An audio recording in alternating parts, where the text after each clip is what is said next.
بسم اللہ الرحمن الرحیم ان الذین یکفرون بآیات اللہ، بے شک وہ لوگ جنہوں نے انکار کیا اللہ کی آیتوں کا، یا جو منکر ہوئے اللہ کی آیتوں کے، وَيَقْتُلُونَ النَّبِيِّينَ، اور قتل کرتے ہیں پیغمبروں کو یا نبیوں کو، بغیر حق، ناحق۔ وَيَقْتُلُونَ الَّذِينَ يَأْمُرُونَ بِالْقِسْطِ مِنَ النَّاسِ، اور قتل کرتے ہیں ان لوگوں کو جو حکم دیتے ہیں انصاف کا، من الناس، لوگوں میں سے۔ فبشرہم بعذاب علیم، پس خوشخبری سنا دو ان کو دردناک عذاب کی۔ اولئک الذین حبطت اعمالہم، یہ وہ لوگ ہیں کہ اکارت گئے اعمال ان کے، یا ضبط ہو گئے اعمال ان کے، یا ضائع ہو گئے اعمال ان کے، فی الدنیا، دنیا میں، والآخرہ، اور آخرت میں۔ وما لہم من ناصرین، اور نہیں ہے واسطے ان کے کوئی مددگار۔ ٹھیک ہے، یعنی یہ جو یہود و نصارہ ہیں ان کی طرف اشارہ ہے کہ وہ ان کا وتیرہ، وہ گو کہ اپنے آپ کو بڑے خیر خواہ کہتے ہیں انبیاء کرام کا، لیکن ان کا حال یہ ہے کہ ایک تو یہ کہ وہ اللہ کی آیتوں کے منکر ہیں، یا تو اللہ کی آیتوں سے مراد قرآن پاک کی آیات ہیں، یا تورات انجیل کی جو آیات جس میں رسول اللہ صلی اللہ علیہ وسلم کی صفات جس میں درج ہیں، ان آیات کے منکر ہیں۔ ٹھیک ہے، یعنی جو آیات ان کے بھلے کی ہیں ان کو وہ مانتے ہیں، اور جو ان کے بھلے کی نہیں ہیں ان کے وہ منکر ہیں۔ تو اور حضرات انبیاء کو وہ ناحق قتل کرتے رہے، اور وہ لوگ جو انصاف کا حکم دینے والے ہیں ان کو بھی قتل کرتے ہیں۔ یعنی انبیاء کے علاوہ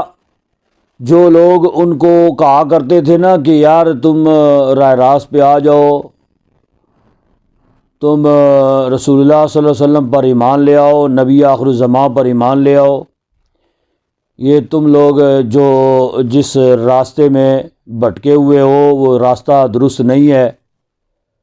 تو اپنا راستہ تبدیل کرو۔ تو جو بھی راہ راست کی، انصاف کی کوئی بات کرتا تھا تو ان کو بھی وہ قتل کر دیتے۔ تو فرمایا گیا فبشرہم بعذاب علیم، اے محبوب آپ ان کو بشارت دے دیجئے دردناک عذاب کی،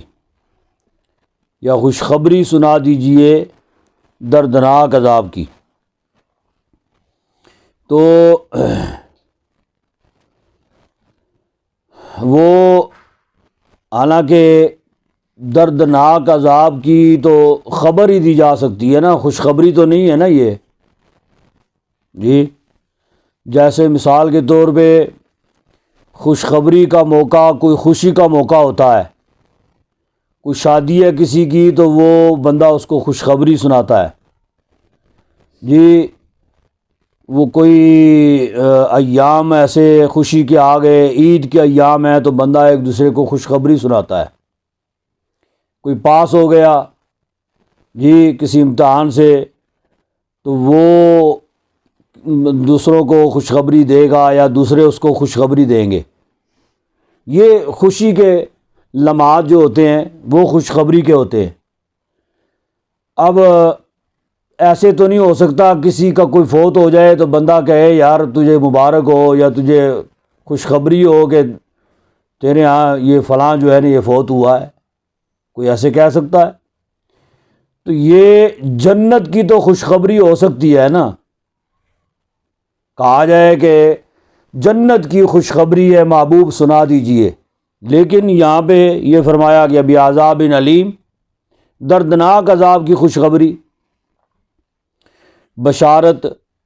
دردناک عذاب کی۔ اس کی وجہ کیا ہے؟ اس کی وجہ یہی ہے کہ اللہ تبارک و تعالی، چونکہ وہ کفار جو ہیں نا وہ سمجھا کرتے تھے کہ جی ہمیں تو کوئی عذاب نہیں ہونا نا، تو جب وہ یہ کہا کرتے تھے تو اللہ تبارک و تعالی نے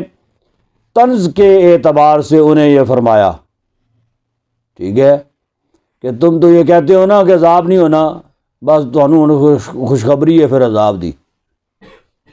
ٹھیک ہے نا۔ اس اعتبار سے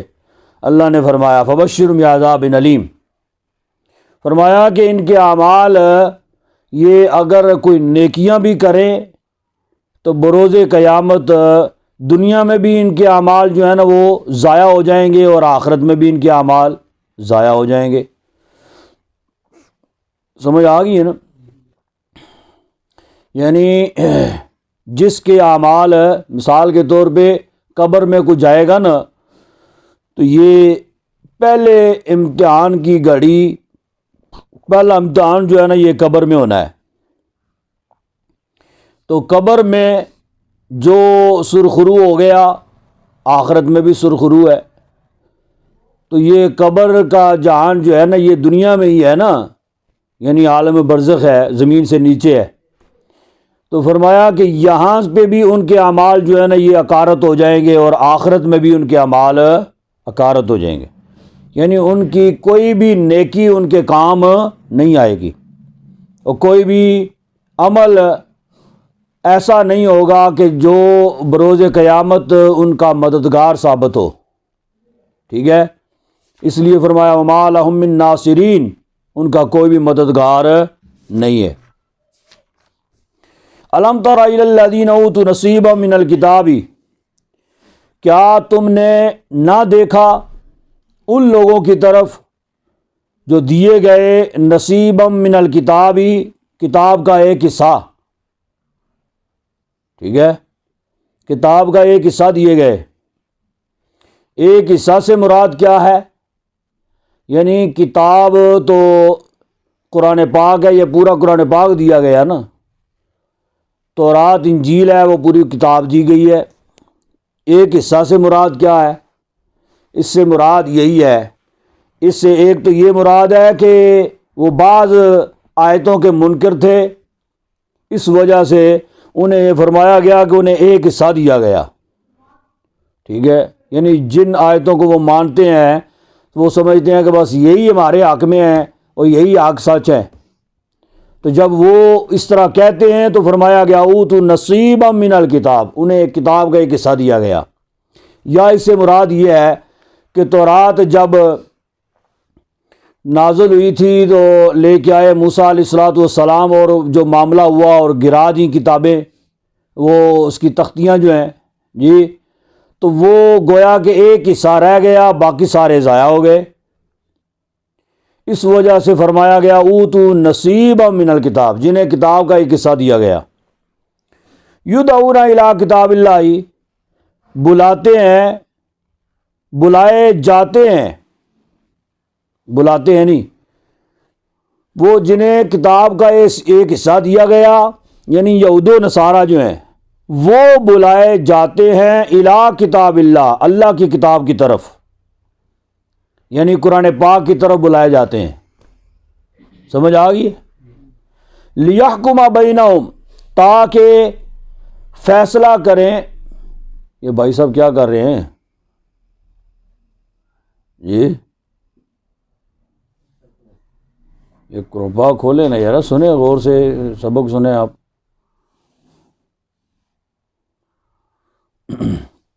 لیحکم بینہم،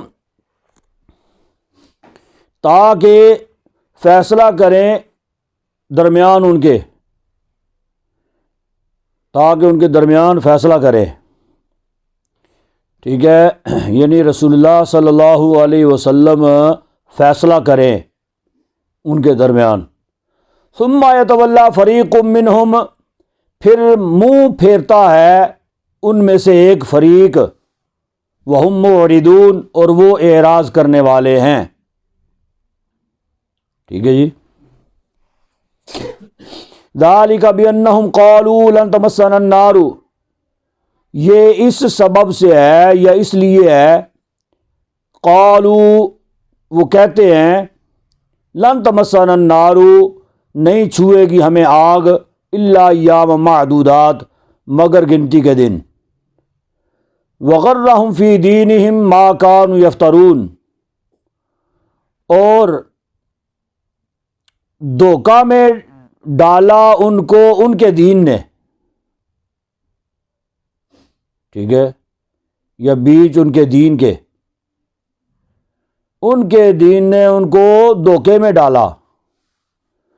ما کانوا یفترون، کہ وہ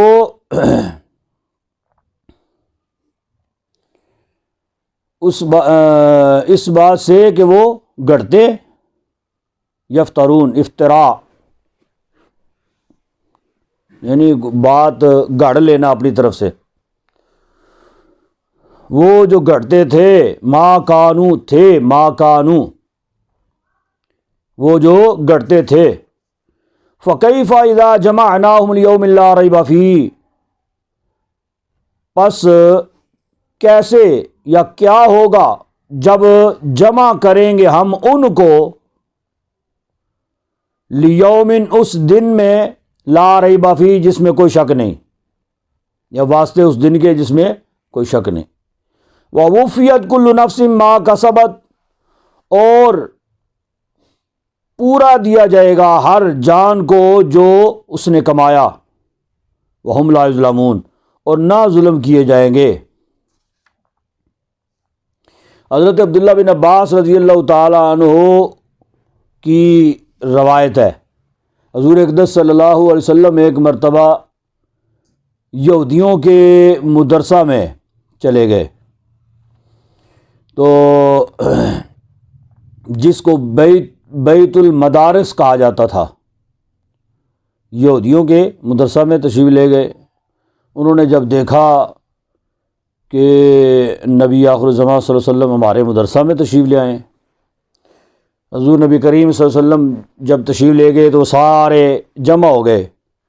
رسول اللہ صلی اللہ علیہ وسلم کے پاس، تو ایک قدرتی روب بھی ہوتا ہے نا جی، یہ رب تعالیٰ کی طرف سے ایک خاص عنایت ہوتی ہے، تو وہ نہ مطلب کچھ نہ بھی کہنے والا اگلا ہو تو پھر بھی قدرتی ایک روب ہوتا ہے۔ تو نبی پاک صلی اللہ علیہ وسلم کو جانتے تو تھے کہ یہ نبی آخر الزمان ہے، وہ ایمان نہیں لاتے تھے حسد کی بنا پہ، وہ ایک الگ بات ہے، لیکن رسول اللہ صلی اللہ علیہ وسلم کا روب اور دبدبا جو ہے یہ تو تھا نا ان کے وہم و گمان میں اور ان کے دلوں میں۔ تو نبی پاک صلی اللہ علیہ وسلم جب تشریف لے گئے تو وہ آپ صلی اللہ علیہ وسلم کے ارد گرد جمع ہو گئے، تو حضور نے فرمایا کہ تم مسلمان کیوں نہیں ہوتے ہو، اسلام کیوں نہیں قبول کرتے ہو، یہودیت پر کیوں قائم ہو؟ وہ کہنے لگے کہ جی حضرت ابراہیم علیہ الصلاۃ والسلام جو ہے نا وہ بھی یہودی تھے، اس لیے ہم بھی یہودی ہیں۔ جی وہ پیچھے آپ نے پڑھا نا، تو وہ بھی یہودی تھے اس لیے ہم بھی یہودی ہیں۔ حضور نے فرمایا کہ اچھا یہ بات ہے جی، اچھا اس کا فیصلہ جو ہے نا یہ تورات پہ چھوڑتے ہیں، تم ایسے کرو تورات لے آؤ، تورات سے مجھے نکال کے دکھا دو کہاں پہ لکھا ہے کہ ابراہیم علیہ السلام یہودی تھے۔ اس بات پہ وہ منکر ہو گئے، انکار کر گئے، انہیں پتہ تھا کہ یہ تورات میں تو یہ نہیں ہے۔ ایسے ہی یہودیوں کے ایک بڑے خاندان کے کو پیسے روپے کا جناب علی وہ بہت جو ہے نا اپنا یعنی پیسہ روپیہ اس کے پاس بہت زیادہ تھا، اور اس کے پاس پیسے روپے کی فراوانی تھی، ٹھیک ہے۔ تو دو خاندان تھے، ایک لڑکے نے ایک ہی لڑکی کے ساتھ زنا کر دیا، دونوں یہودیت کے خاندان تھے، ٹھیک ہے۔ دونوں خاندان جو ہے نا وہ صاحب ثروت تھے۔ اب کیا تھا کہ یہودی جو ہے نا وہ چاہتے تھے کہ ان کو سزا جو ہے نا وہ نہ دیں، ذرا پیسے روپے والے تھے نا، اس وجہ سے۔ حالانکہ تورات کے اندر بھی زانی کی سزا جو ہے وہ سنسار کرنا لکھا ہوا ہے، زانی کی سزا سنسار کرنا، شادی شدہ زانی کی سزا سنسار کرنا لکھا ہوا ہے، لیکن وہ تورات کے مطابق ان کو سزا نہیں دینا چاہتے تھے کہ کسی طریقہ سے یہ سزا جو ہے نا یہ ٹل جائے، ٹھیک ہے۔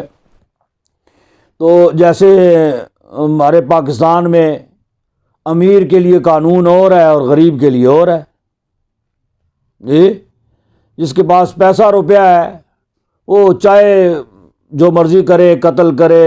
زنا کرے، پتہ ہے پیسہ ہے جناب علی، بس ٹھیک ہے جی۔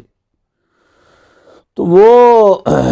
چاہتے تھے کہ یہ ان کو بھی، ان دونوں کو سزا نہ ہو۔ اب انہوں نے کیا کیا کہ ایسے کرتے ہیں کہ یہ مقدمہ جو ہے نا یہ رسول اللہ صلی اللہ علیہ وسلم کی بارگاہ میں لے کے جاتے ہیں۔ تو وہ انہوں نے سمجھا کہ شاید وہ اس کی سزا جو ہے نا یہ کوڑے مقرر کر دیں، بس کوڑے لگائیں گے تو جناب علی جان چھوٹ جائے گی، کم از کم سنسار تو نہیں کیا جائے گا نا۔ سنسار کرنا جو ہے نا وہ اتنی سخت سزا ہے کہ بس وہ گولائی میں ایسے کھڑے ہو جائیں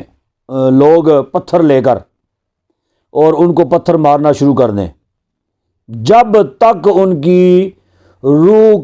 قفس عنصری سے پرواز نہ کر جائے اس وقت تک جو ہے نا وہ ان کو مارتے رہنا ہے،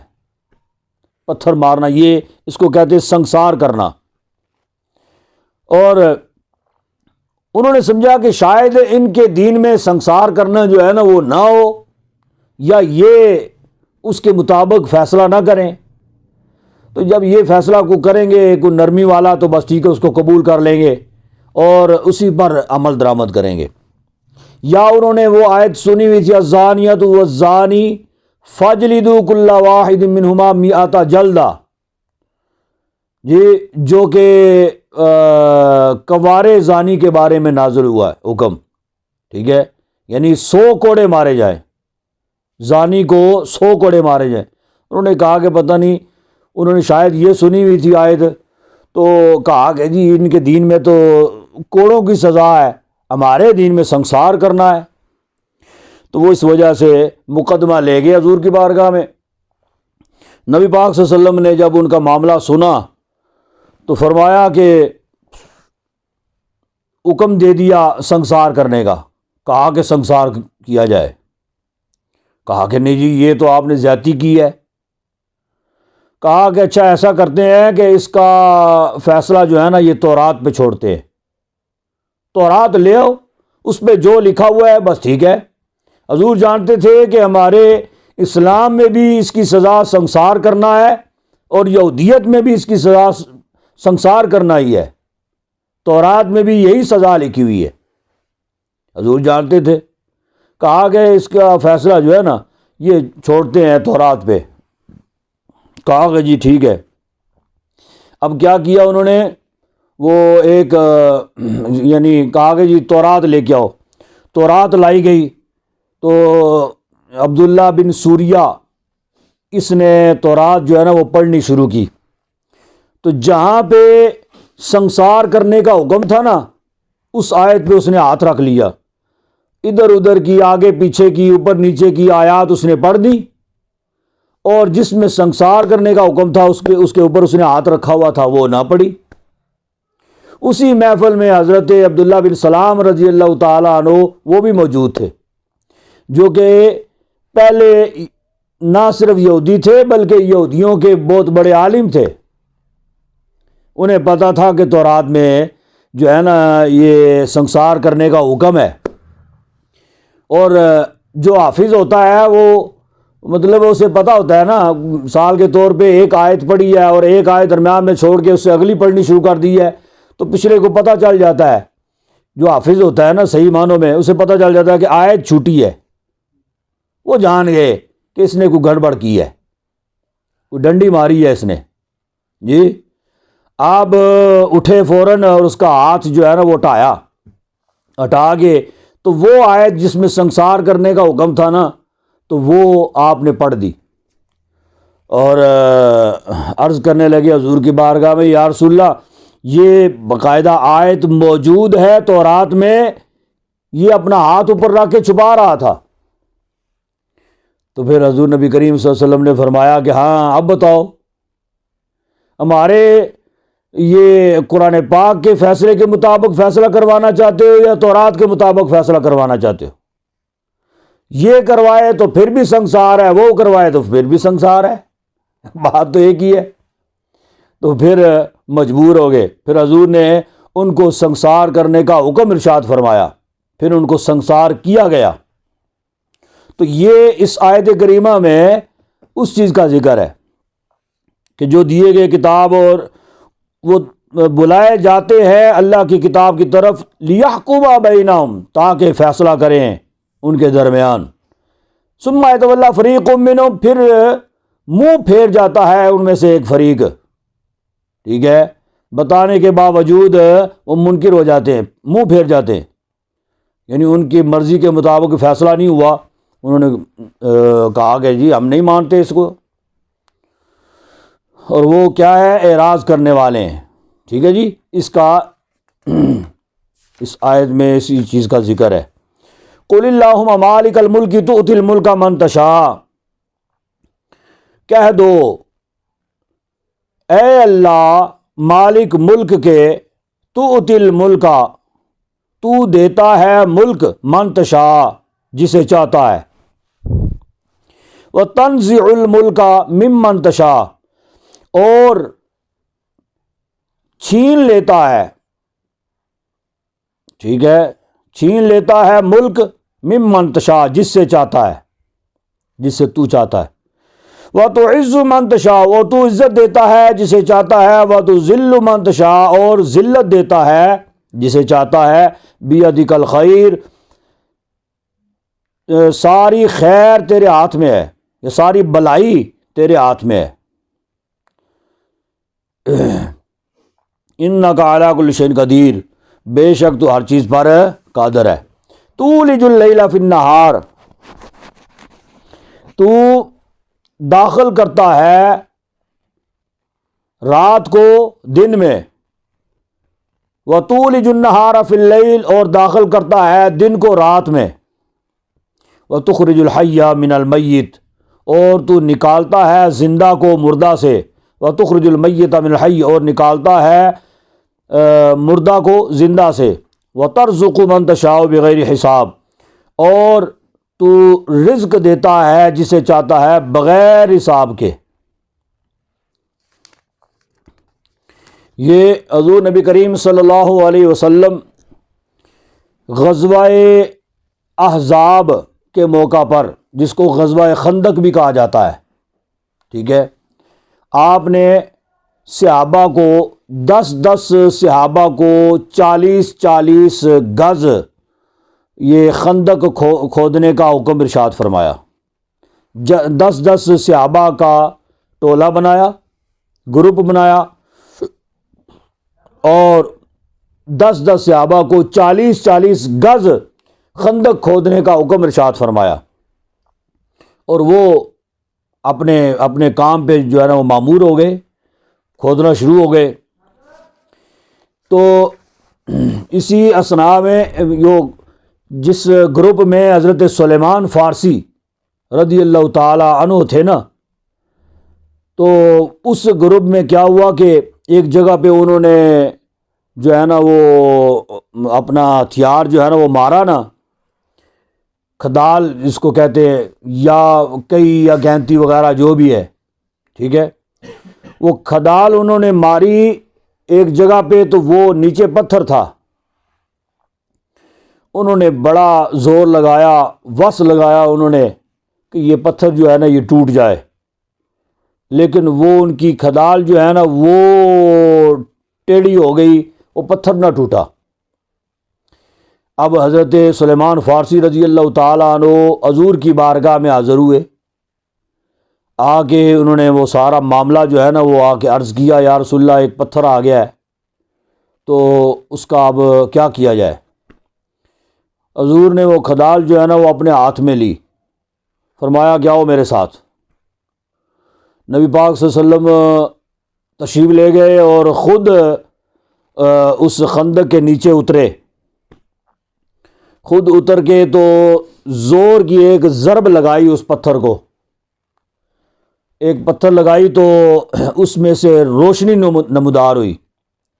اس قدر روشنی تھی کہ جیسے اندھیرے کمرے کے اندر اچانک جو لائٹ جو ہے نا یہ آن کر دی جائے،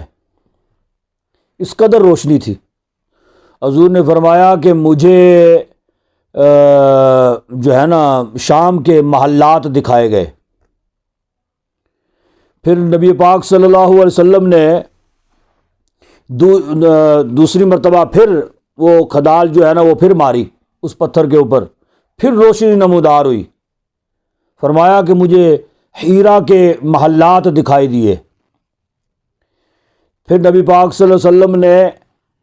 وہی کھدال جو ہے نا وہ پھر تیسری بار پھر ماری، پھر روشنی نمودار ہوئی، تو نبی پاک صلی اللہ علیہ وسلم فرمانے لگے کہ مجھے صنعاء کے محلات جو ہے نا وہ دکھائی دیے گئے۔ اچھا، پھر حضور نے جب تیسری ضرب لگائی، اس تیسری ضرب میں وہ پتھر بھی ٹوٹ گیا۔ تو حضور نے جب یہ فرمایا نا کہ مجھے اب صنعاء کے محلات جو ہے نا وہ دکھائی دیے، تو صحابہ نے نہ پھر نبی پاک صلی اللہ علیہ وسلم نے فرمایا کہ جن جن مقامات کے محلات اور زمینیں مجھے دکھائی گئیں، ان مقامات تک میری امت کی جو ہے نا وہ حکمرانی ہوگی، ٹھیک ہے، میری امت کی حکمرانی ہوگی۔ اب وہاں پہ جو منافقین جو موجود تھے وہ کہنے لگے دیکھو جی یہ کوئی بات ہے کرنے والی کہ کھدال ماری ہے اور کہا کہ جی مجھے صنعاء کے محلات نظر آ گئے، مجھے شام کے محلات، ہیرا کے محلات نظر آ گئے جی۔ تو یہ اپنا جو حرم شریف جو ہے مکہ المکرمہ وہ سنبھالا نہیں جاتا، تو ان کو وہ محلات جو کہ بہت مضبوط ترین ممالک ہیں ان کے محلات ان کو نظر آ گئے، اور کہا کہ ان تک جو ہے نا میری امت کی حکومت ہوگی۔ جی یہ کیسے ہو سکتا ہے؟ پھر اللہ تبارک و تعالیٰ نے یہ آیت کریمہ نازل فرمائی، ٹھیک ہے، جس میں فرمایا گیا کہ یہ اللہ تبارک و تعالیٰ کے قبضہ و اختیار میں ہے، وہ جسے چاہے ملک عطا فرما دے، ٹھیک ہے۔ تو لہذا یہ حضور نے جو ارشاد فرمایا ہے اس میں کوئی شک و شبہ نہیں ہے کہ اللہ تبارک و تعالیٰ ان ممالک کو مسلمانوں کے ذریعہ سے فتح فرما کے مسلمانوں کو انہی ممالک کا جو ہے نا یہ مالک بنا دے گا، ٹھیک ہے جی۔ لا يتخذ المؤمنون الکافرین اولیاء من دون المؤمنین، نہ بناؤ یا نہ بنائیں مومن اپنا ایمان والے، لا يتخذ المؤمنون نہ بنائیں ایمان والے کافرین کافروں کو اولیاء دوست من دون المؤمنین سوائے مسلمانوں کے، ٹھیک ہے، یعنی ایمان والے کافروں کو دوست نہ بنائیں، من دون المؤمنین سوائے ایمان والوں کے، مسلمانوں کے، ایمان والوں کے دوست ایمان والے ہی ہو سکتے ہیں، کافر دوست نہیں ہو سکتے۔ وَمَن يَفْعَلْ ذَلِكَ فَلَيْسَ مِنَ اللَّهِ فِي شَيْءٍ إِلَّا أَن تَتَّقُوا مِنْهُمْ تُقَاتًا، اور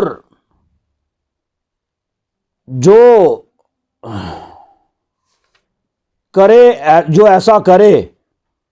وَمَن يَفْعَلْ ذَلِكَ، جو ایسا کرے، فَلَيْسَ مِنَ اللَّهِ فِي شَيْءٍ، بس نہیں ہے اللہ سے، بیچ اللہ کے کچھ بھی،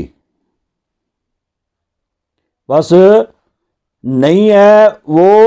اللہ سے کچھ بھی، یعنی اللہ سے کسی بھی قسم کی آس امید وہ نہ لگائے، یا اللہ تبارک و تعالی کے ساتھ اپنا محبت کا اظہار وہ نہ کرے جو کافروں کو دوست بنائے، یا اللہ تبارک و تعالیٰ کی رحمت کی آس امید نہ لگا کے رکھے۔ فلیس من اللہ فی شیء، اس کا مطلب یہ ہے، ٹھیک ہے، الا ان تتقوا منہم تقاتا، مگر یہ کہ ڈرو تم ان سے ڈرنا، یعنی اگر تمہیں ان سے ہو ڈر ہو، خطرہ ہو، خوف ہو، اگر کفار سے تمہاری جان کو خطرہ ہو، تمہارے ملک کو خطرہ ہو، تمہاری معیشت کو خطرہ ہو، الا ان تتقوا منہم تقا، ٹھیک ہے، وَيُحَذِّرُكُمُ اللَّهُ نَفْسَهْ، یعنی فرمایا یہ کہ اگر تمہیں ڈر ہو، خطرہ ہو، تو پھر جو ہے وہ بقدر ضرورت تم ان کے ساتھ معاملات لین دین کر سکتے ہو، ٹھیک ہے، اس کا الا ان تتقوا منہم تقاتا کا مطلب یہ ہے بقدر ضرورت، لیکن وہ جو ہے وہ ظاہری طور پر ہی ہو، باطنی طور پر تمہارا قلبی میلان ان کی طرف نہیں ہونا چاہیے، ٹھیک ہے نا، اس کو مطلب یہ ہے الا ان تتقوا منہم تقا، اگر تمہیں ان سے کوئی خطرہ ہو تو پھر کیا ہے کہ تم ظاہری معاملات ان کے ساتھ کر سکتے ہو، قلبی میلان تمہارا ان کی طرف نہیں ہونا چاہیے۔ حقیقت میں ڈر وَيُحَذِّرُكُمُ اللَّهُ نَفْسَهْ، اور ڈراتا ہے تم کو اللہ اپنی ذات سے یا اپنے عذاب سے، تمہیں اللہ ڈراتا ہے، وَإِلَى اللَّهِ الْمَصِيرُ، اور اللہ کی طرف ہی لوٹنا ہے۔ اور فرمایا قُلْ إِن تُخْفُوا مَا فِي صُدُورِكُمْ أَوْ تُبْدُوهُ يَعْلَمْهُ اللَّهُ، تم فرما دو اگر تم چھپاؤ جو تمہارے سینوں میں ہے،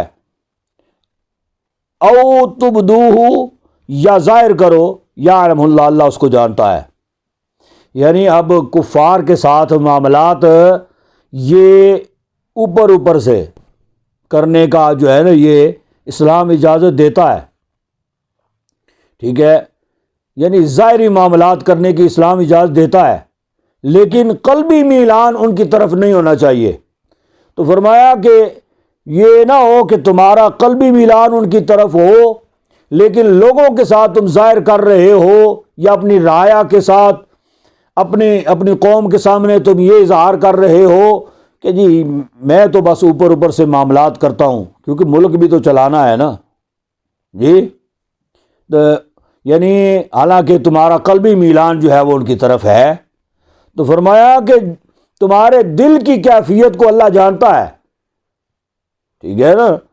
قُلْ إِن تُخْفُوا مَا فِي صُدُورِكُمْ، تمہارے سینوں میں جو بھی ہے تم اگر اس کو چھپاؤ یا ظاہر کرو، یعلم اللہ، اللہ اس کو جانتا ہے۔ یہ نہیں ہونا چاہیے کہ تمہارا قلبی میلان ان کی طرف ہو اور تم کہو کہ جی میں تو بس ظاہری طور پہ یہ معاملات کر رہا ہوں، نہیں،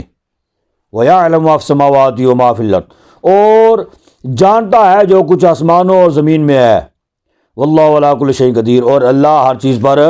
قادر ہے۔ تو یہ اس دور میں بعض جو یہودیت سے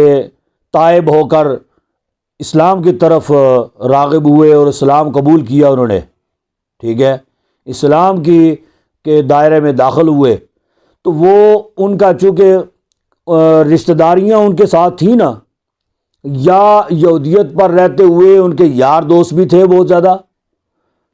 قبیلہ برادری بھی تھی، یار دوست بھی تھے۔ اب چونکہ وہ اسلام قبول تو کر گئے، لیکن ظاہری بات ہے کہ رہنے والے تو وہیں کے تھے نا،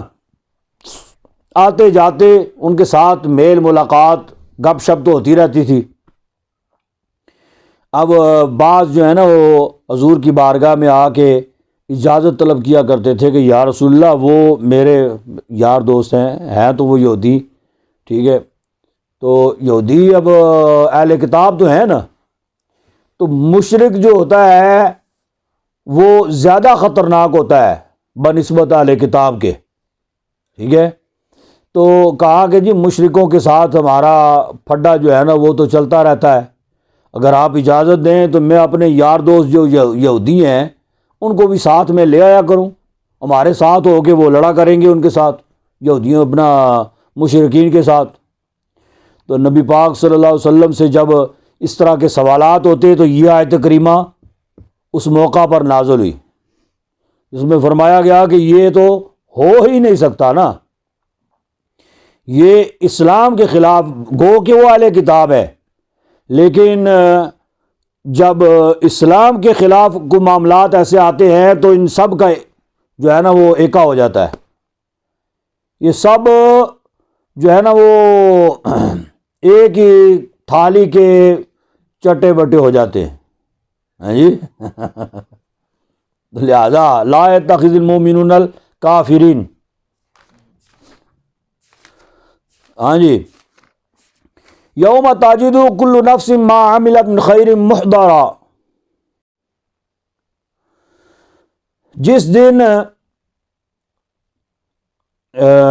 پائے گا ہر کوئی، کل نفس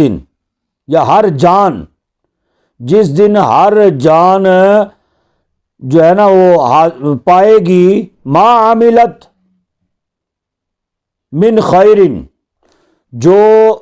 کیا اس نے بلائی سے، محضرن موجود پائے گی،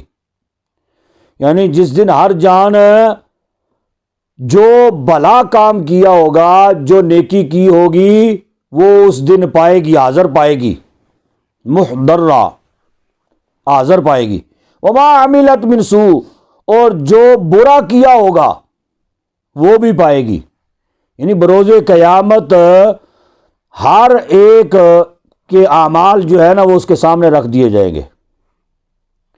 تو حدیث پاک میں ہے، حضور فرماتے ہیں کہ جو ہے نا وہاں پہ اللہ تبارک و تعالیٰ مخاطب ہوگا لوگوں سے بروز قیامت، مخاطب ہو کے فرمائے گا کہ جتنا عرصہ میں نے تمہیں دنیا میں زندگی دی، تمہیں بولنے کا موقع دیا، تم بولتے رہے، ٹھیک ہے، اور اس دوران نہ میں نے روکا نہ ٹوکا، تو تمہارا وقت تھا، تم بولتے رہے۔ آج جو ہے میں بولوں گا اور تم سنو گے، ٹھیک ہے۔ پھر حضور فرماتے ہیں کہ نامہ اعمال اس کے سامنے رکھا جائے گا اور فرمایا جائے گا کہ دیکھو اپنا نامہ اعمال جو دنیا میں تم کرتے رہے ہو، دیکھو اپنا نامہ اعمال اور خود ہی پڑھ کے سناؤ تم کیا کچھ کرتے رہے ہو، ٹھیک ہے۔ اس وجہ سے یہ آگے آتا ہے تودوا لو ان بینہا و بینہ امدا بعیدا، وہ خواہش کرے گا ہر کوئی، تمنا کرے گا، تمنا کرے گا، لو انا کاش کے، بے شک یہ مجھ میں اور اس میں، بینہا و بینہ، یعنی ہمارے درمیان، آمدم بعیدہ، دور کا فاصلہ ہو۔ جب وہ پھر نامہ اعمال دیکھے گا نا تو اپنے کرتوت دیکھے گا، کیا کچھ وہ دنیا میں کرتا رہا ہے، اب مارے شرمندگی کے، یعنی اس کو اتنی ہمت ہی نہیں ہوگی کہ اپنے ہی نامہ اعمال وہ دیکھ سکے۔ وہ پھر اس وقت خواہش کرے گا کہ کاش کہ یہ وقت ہی نہ آتا کہ میں اپنا نامہ اعمال دیکھتا میں. تو اب مارے ندامت کے کہ میں یہ نامہ اعمال میں پڑھوں تو لوگوں کے سامنے تو میرے عیب جو ہے نا وہ کھل کے سامنے آ جائیں گے. جی آج تو ہم جو ہے نا وہ چھپ کے اور بند کمروں میں کر جاتے ہیں نا جو دل کرتا ہے، لیکن اس موقع پر پھر وہی اعمال وہ بندہ جب دیکھے گا تو پھر وہ کہے گا کہ میرے وہ سارے عیب جو میں چھپ کے بھی کرتا رہا ہوں آج تو وہ لوگوں کے سامنے آ جائیں گے. کاش کہ یہ دن نہ ہی دیکھنا پڑتا، کاش کہ اس دن اور اس دن میں ہزاروں سال کا فاصلہ ہوتا. جی تو اسی وجہ سے وہ کہتے ہیں کہ دنیا یہ قبر کا معاشر جو ہے، معاشر قبر سے ہی شروع ہو جاتا ہے. ٹھیک ہے نا. تو قبر میں سب سے پہلا امتحان قبر میں ہے، تو جو قبر میں کامیاب ہو گیا وہ وہاں پہ بھی کامیاب ہے. تو جو قبر میں کامیاب ہو جائے گا وہ بار بار جستجو کرے گا، خواہش کرے گا کاش کہ محشر کا دن جو ہے نا وہ جلدی آ جائے. اور جو قبر میں ناکام ہو گیا تو وہ یہ جستجو کرے گا کاش کہ یہ دن ہی نہ آئے محشر کا، کہ وہاں پہ میرا کیا بنے گا. وَيُحَذِّرُكُمُ اللَّهُ نَفْسَهُ، اللہ تمہیں عذاب سے ڈراتا ہے تم کو اپنے عذاب سے. وَاللَّهُ رَءُوفٌ بِالْعِبَادِ، اور اللہ مہربان ہے اپنے بندوں پر. اب پیچھے اللہ رب العزت عذاب سے گویا کہ وہ تنبیہ فرما رہا ہے، ڈرا رہا ہے. آگے فرمایا کہ اللہ مہربان ہے بندوں پر. اس کا مطلب کیا ہے؟ تو مہربان تو اللہ ہے ہی ہے. جیسے باپ اپنی اولاد کو برے کاموں سے روکتا ہے نا، اس کا یہ مطلب نہیں ہے کہ وہ دشمن ہے اس کا. تو وہ جتنا خیر خواہ باپ ہوتا ہے کوئی بھی نہیں ہوتا. جی لیکن وہ باپ اپنی اولاد کو منع کرتا ہے، برے کاموں سے روکتا ہے کہ اس کام میں نہیں جانا، یہ فلاں برا کام ہے اس میں نہیں جانا. تو وہ خیر خواہ ہے اس لیے وہ منع کر رہا ہے. تو اللہ تبارک و تعالیٰ عذاب سے ڈرا کے یہ فرما رہا ہے کہ تم ان برے افعال سے باز آ جاؤ، اس لیے کہ اللہ اپنے بندوں پر مہربان ہے. آگے چلے 2-3 آیات اور آگے. ٹھیک ہے. قُلْ إِن كُنتُمْ تُحِبُّونَ اللَّهَ فَاتَّبِعُونِ، آسان ہے سبق آگے. قُلْ إِن كُنتُمْ تُحِبُّونَ اللَّهَ فَاتَّبِعُونِ يُحْبِبْكُمُ اللَّهُ، تم فرماؤ اگر تم محبت کرتے ہو اللہ سے یا اللہ کو تم دوست رکھتے ہو، فَاتَّبِعُونِ، پس میری فرما برداری کرو یا میری پیروی کرو. یحببکم اللہ، اللہ تمہیں دوست بنا لے گا یا اللہ تمہیں محبوب بنا لے گا. ٹھیک ہے. یعنی بندہ اگر یہ کہے کہ میں ڈائریکٹ اللہ رب العزت کے ساتھ معاملات کروں یا اللہ ہی میری سنے، درمیان میں بیچ میں کسی ذریعہ اور وسیلہ کی کوئی ضرورت نہیں ہے. فرمایا کہ یہ تو ہو ہی نہیں سکتا نا. جو یہ براستہ رسول اللہ صلی اللہ علیہ وسلم میری طرف نہیں آئے گا اس کا کوئی ٹھکانہ نہیں ہے. فرمایا کہ میں بھی اس کو ہی محبوب رکھوں گا یا میں بھی اس کے ساتھ محبت کروں گا جو میرے محبوب کی پیروی کرے گا. ٹھیک ہے. فَاتَّبِعُونِی، آپ ان کو فرما دیجئے کہ میری پیروی کرو، اللہ تمہیں دوست بنا لے گا. وَيَغْفِرْ لَكُمْ ذُنُوبَكُمْ، اور بخش دے گا تمہارے گناہوں کو. وَاللَّهُ غَفُورٌ رَحِيمٌ، اور اللہ بخشنے والا مہربان ہے. قُلْ اطیعوا اللہ والرسول، تم فرماؤ اطاعت کرو اللہ کی اور رسول کی. فَإِن تَوَلَّوْا فَإِنَّ اللَّهَ لَا يُحِبُّ الْكَافِرِينَ، پس اگر تم منہ پھیرو، فَإِنَّ اللَّهَ لَا يُحِبُّ الْكَافِرِينَ، بے شک اللہ نہیں پسند فرماتا کافروں کو. ٹھیک ہے جی. ان اللہ اصطفى آدم ونوح وآل ابراہیم وآل عمران علی العالمین، بے شک اللہ نے چن لیا آدم اور نوح اور ابراہیم کی آل اور عمران کی آل کو جہاں والوں پر، ذریۃ بعضها من بعض، آسان ہے نا، ذریۃ بعضها من بعض، نسل ہے، ذریت کس کو کہتے ہیں؟ نسل کو، یہ نسل ہے یعنی ایک دوسرے سے، بعضها من بعض، یہ ساری نسل ایک دوسرے سے، یہ انبیاء کرام علیہ الصلوۃ والسلام کی نسل جو ہے یہ ایک دوسرے سے ہے۔ واللہ سمیع علیم، اور اللہ سنتا جانتا ہے۔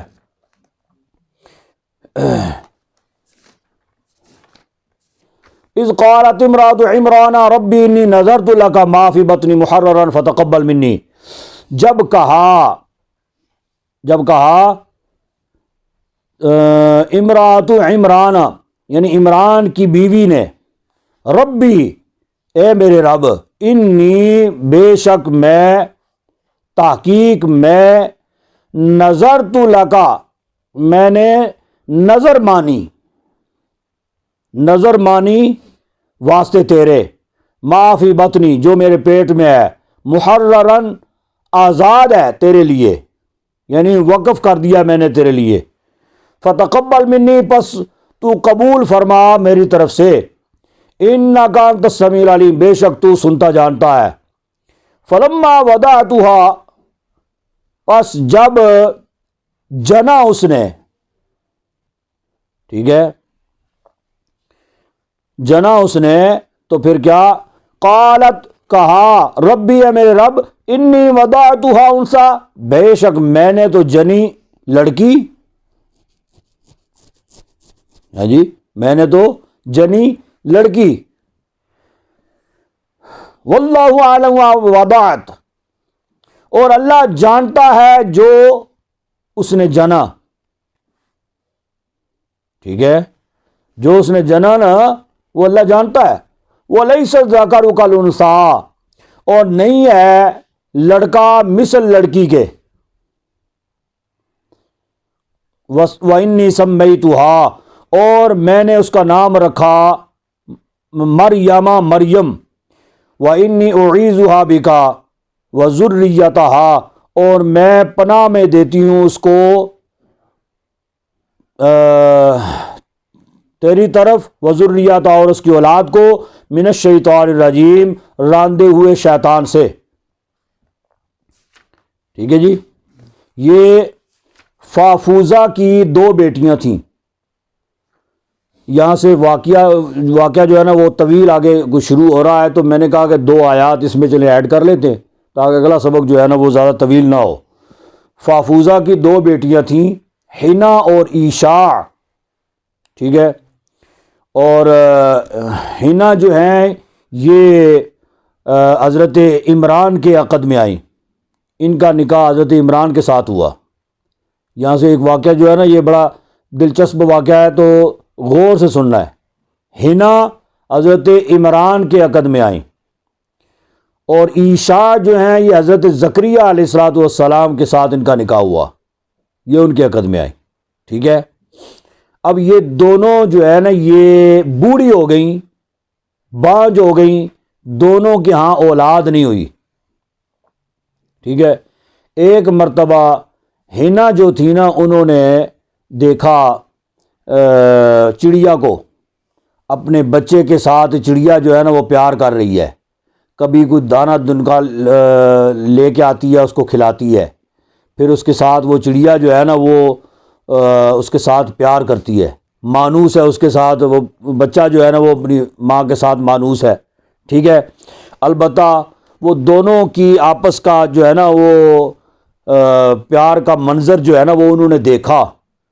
دل میں خیال پیدا ہوا کہ کاش کہ میرے ہاں بھی بیٹا ہوتا تو میں بھی اس کے ساتھ اس طرح پیار کرتی۔ انہوں نے پھر اس وقت دعا کی، جس دعا کا یہاں پہ ذکر آتا ہے،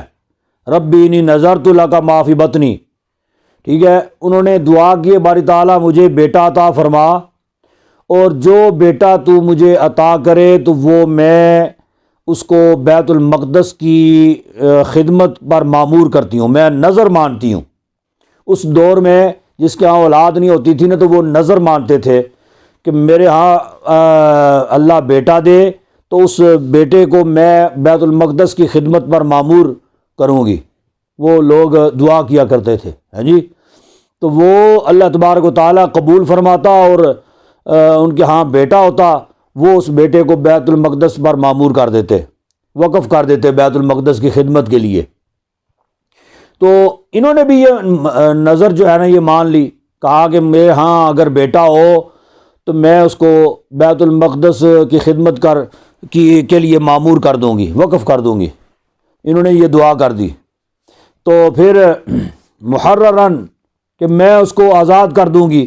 یعنی بیت المقدس کے لیے۔ فتقبل منی، تو قبول فرما میری دعا کو، انک انت السمیع العلیم، بے شک تو سنتا جانتا ہے۔ فلما وضعتھا، پس جب ان کے ہاں یہ جب انہوں نے دعا کی تو پھر اپنے خاوند کو انہوں نے بتایا کہ میں نے یہ نظر مان لی ہے۔ انہوں نے کہا کہ یہ تم نے کیا کیا؟ اگر بیٹی ہو گئی تو پھر کیا کرو گی؟ بیٹا تو چلے مسجد میں دیا جا سکتا ہے، بیت المقدس میں دیا جا سکتا ہے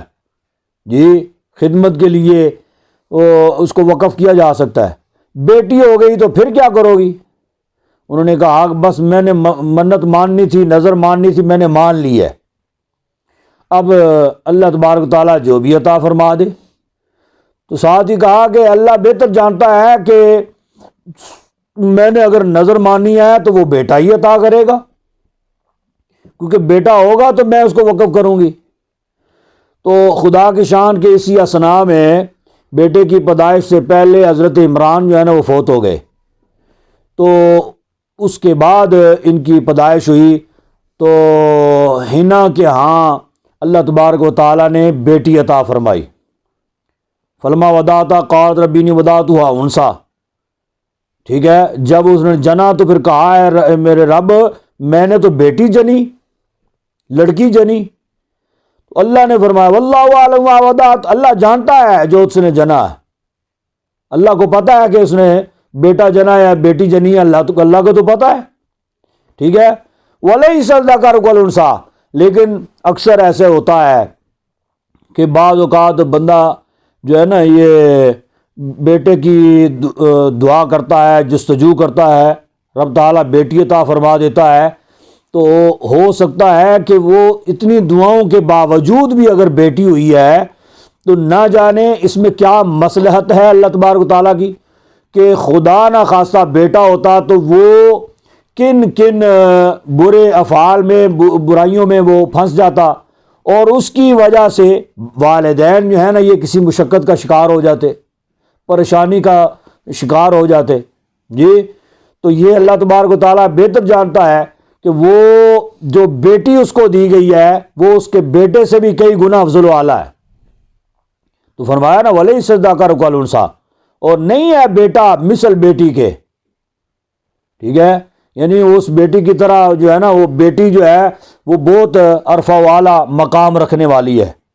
تو پھر انہوں نے اس کا نام تو رکھا مریم، لیکن اس کو بھی بیت المقدس کی خدمت پر معمور کر دیا، اپنی بیٹی کو بھی وقف کر دیا، کیونکہ نظر مانی تھی وہ پوری کرنی تھی انہوں نے، ٹھیک ہے۔ تو اس کے بعد پھر آگے اس کا جو ہے نا وہ تفصیل کے ساتھ واقعہ آتا ہے، وما علینا الا البلاغ۔